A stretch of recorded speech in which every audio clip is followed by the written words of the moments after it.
காவேரி மருத்துவமனை நடத்தும் புற்றுநோய் விழிப்புணர்வு மாரத்தான் வரும் அக்டோபர் 5ஆம் தேதி திருச்சியில் நடக்க உள்ளது. விருப்பம் உள்ளவர்கள் தங்களுடைய பதிவை QR ஸ்கேன் மூலம் பதிவு செய்யலாம். ஜம்மு காஷ்மீரில் மழை தொடர்பான விபத்துகளில் சிக்கி உயிரிழந்தவர்கள் எண்ணிக்கை 41ஆக அதிகரிப்பு. மண் சரிவு, வெள்ளத்தால் பாதிக்கப்பட்ட இடங்களில் மீட்பு மற்றும் நிவாரணப் பணிகள் மும்முரம்.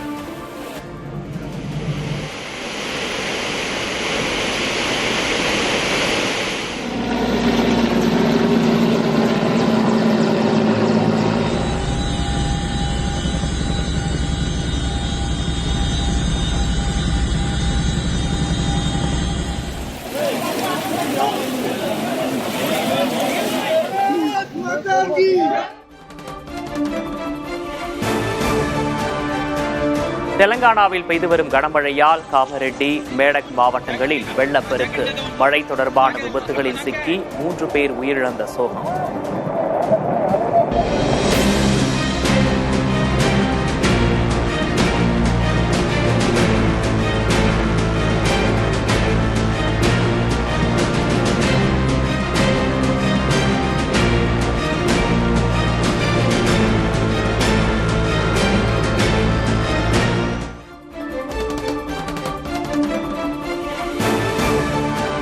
கோவை, நீலகிரி மாவட்டங்களில் 3 நாட்களுக்கு கனமழை எச்சரிக்கை. ஒடிசா கடலோர பகுதிகளில் நிலவும் காற்றழுத்த தாழ்வு பகுதி வலுவடைந்துள்ளதால் மழை தொடரும் என கணிப்பு.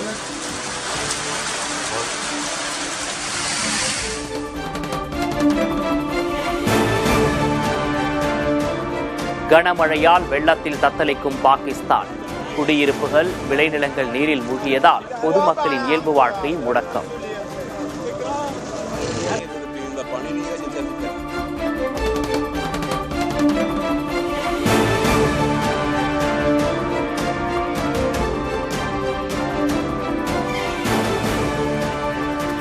அமெரிக்க வரி விதிப்பு அமலுக்கு வந்த நிலையில் பிரதமர் மோடி தலைமையில் மத்திய அமைச்சரவை அவசர ஆலோசனை. கொள்கை ரீதியான நடவடிக்கைகள் மூலம் ஏற்றுமதி பாதிப்பை தடுப்பது குறித்து விவாதம் என தகவல்.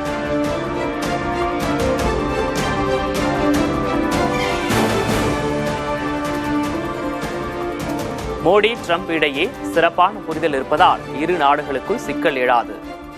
வரி விதிப்பினால் பிரச்சினை எழுந்துள்ள நிலையில் அமெரிக்க நிதியமைச்சர் ஸ்காட் பெசன்ட் கருத்து.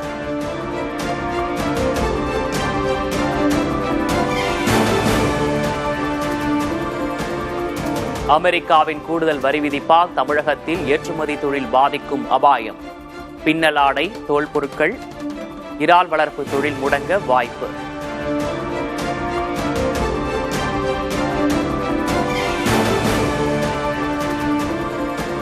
வாக்கு திருட்டை தடுக்க கோரி பீகாரில் நடைபெற்ற பேரணியில் முதல்வர் ஸ்டாலின் உள்ளிட்டோர் பங்கேற்பு.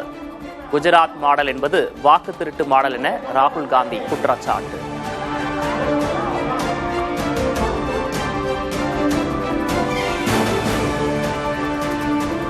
எப்படிப்பட்ட சர்வாதிகாரியாக இருந்தாலும் மக்களிடம் மண்டியிட்டே ஆக வேண்டும் என்பதை பீகார் நிரூபிக்கும். பீகாரில் ராகுல் நடத்திய பேரணியில் பங்கேற்ற பின் முதல்வர் மு.க. ஸ்டாலின் பேச்சு. ஆட்டப்பட்டவங்க மைனாரிட்டி ஆகிட்டாங்க. மக்கள் சக்திக்கு முன்னாடி எப்படிப்பட்ட சர்வாதிகாரி மண்டியிட்டு தான் ஆகணும்னு மீண்டும் பீகார் நிரூபிக்கும்.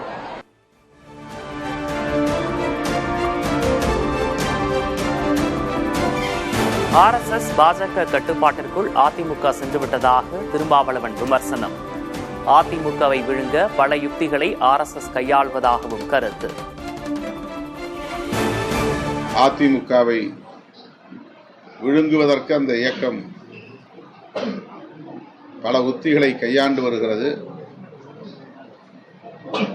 இது அதிமுகவுக்கு மட்டுமே பாதிப்பை ஏற்படுத்தும் என்று இல்லை, தமிழ்நாட்டுக்கே பாதிப்பை ஏற்படுத்தும் என்பதை தமிழ்நாட்டு மக்கள், குறிப்பாக அதிமுகவினர் உணர்ந்து கொள்ள வேண்டும்.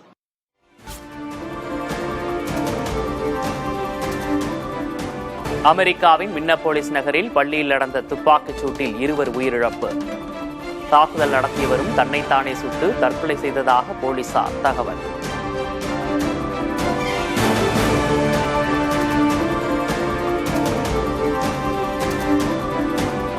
ரஷ்ய எரிபொருள் சுத்திகரிப்பு நிலையங்கள் மீது யுக்ரைன் ட்ரோன் தாக்குதல். எரிபொருள் உற்பத்தி குறைந்ததால் பெட்ரோல் டீசலுக்கு தட்டுப்பாடு.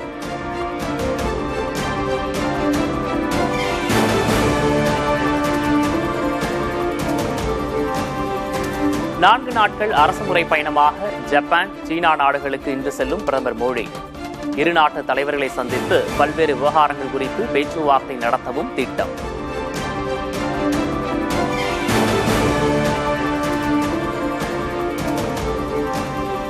(2030) காமன்வெல்த் போட்டி நடத்துவதற்கான ஏலத்தில் பங்கேற்க மத்திய அமைச்சரவை ஒப்புதல். ஏலத்தில் இந்தியா தேர்வானால் போட்டிகளை அகமதாபாத் நகரில் நடத்தவும் திட்டம்.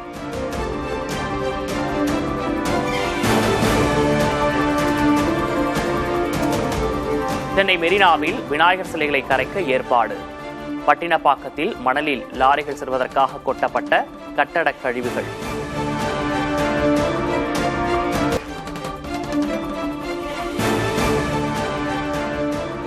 மெக்சிகோ நாடாளுமன்றத்தில் செனட் தலைவர் மீது எதிர்க்கட்சியினர் தாக்குதல். இரு தரப்பினரும் மோதிக்கொண்டதால் அவையில் கூச்சல் குழப்பம்.